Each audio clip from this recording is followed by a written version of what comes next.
My boyfriend is obsessed with me when I get sick. I woke up sneezing badly. Once was normal. It pulled me back to reality, to warm blankets and lavender pillows. Twice jerked my whole body. 3 times, my eyes blinked open. The pain hit as soon as my thoughts did. Harsh, cutting agony at the back of my skull. I thought it was a migraine, but then came a 4th sneeze, a 5th, and that's when I felt warm wetness across my mouth and nose, seeping down my chin.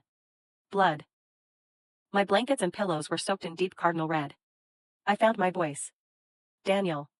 My boyfriend's name came out in a shuddery breath. Another violent sneeze tore through me before I could cry out, and I stared at red, slicking my fingers. Stumbling into the bathroom, I ran the bathroom faucet and scrubbed until I was watching wet, flaky blood spiral down the drain. Babe? Daniel shouted from our bedroom. I grabbed another wad of toilet paper, dried my face, and flushed it down the toilet. I took a single shuddery breath, and stepped back into the bedroom. I'm fine, I said, already rehearsed.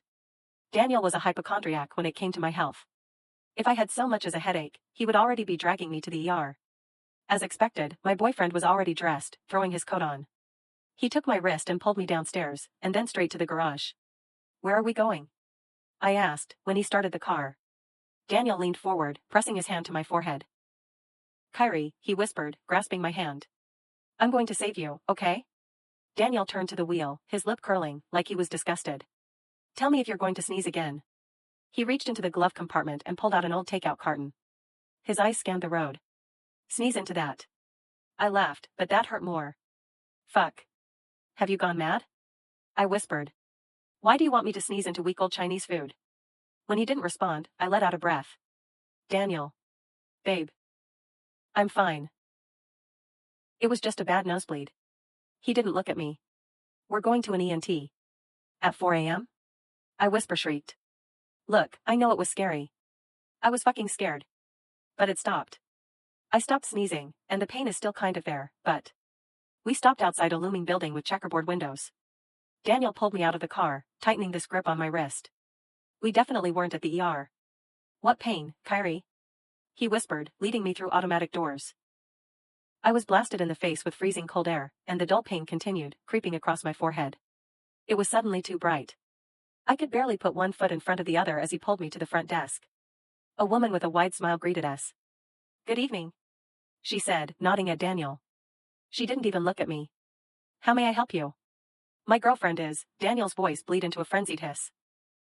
He nodded at me to take a seat across the room, and I thought about protesting, but my legs felt like they were giving way. Slumping down in a chair, I took notice of the waiting room. Several plastic chairs sitting in flower formations. I watched my boyfriend talk in hisses whispers with a nurse.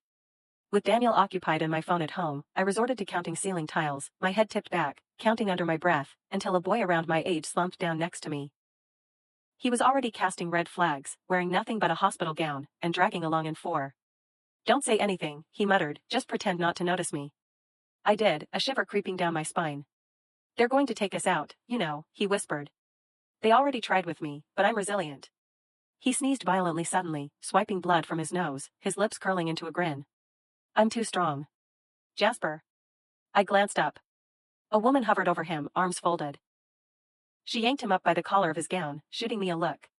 What the fuck do you think you're looking at? What the fuck do you think you're looking at? Before I could shout after him, my name was called out. Kyrie Mason? I looked up and nodded, following the doctor into a brightly lit room. I took a seat on crinkly bedding, letting the doctor prod and poke me, shining a light in my eye.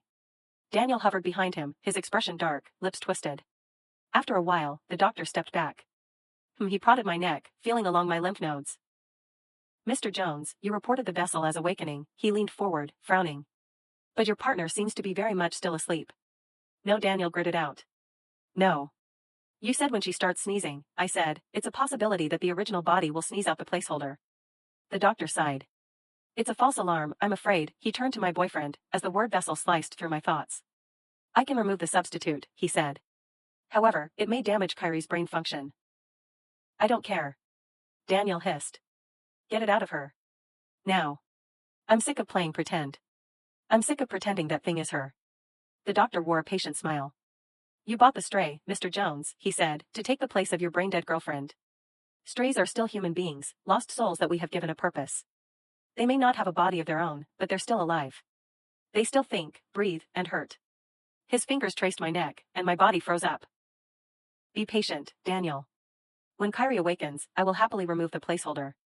But for now. No. Daniel shoved past him, grabbing a scalpel. He plunged the blade into my neck, and I screamed. No, I'm getting it out now.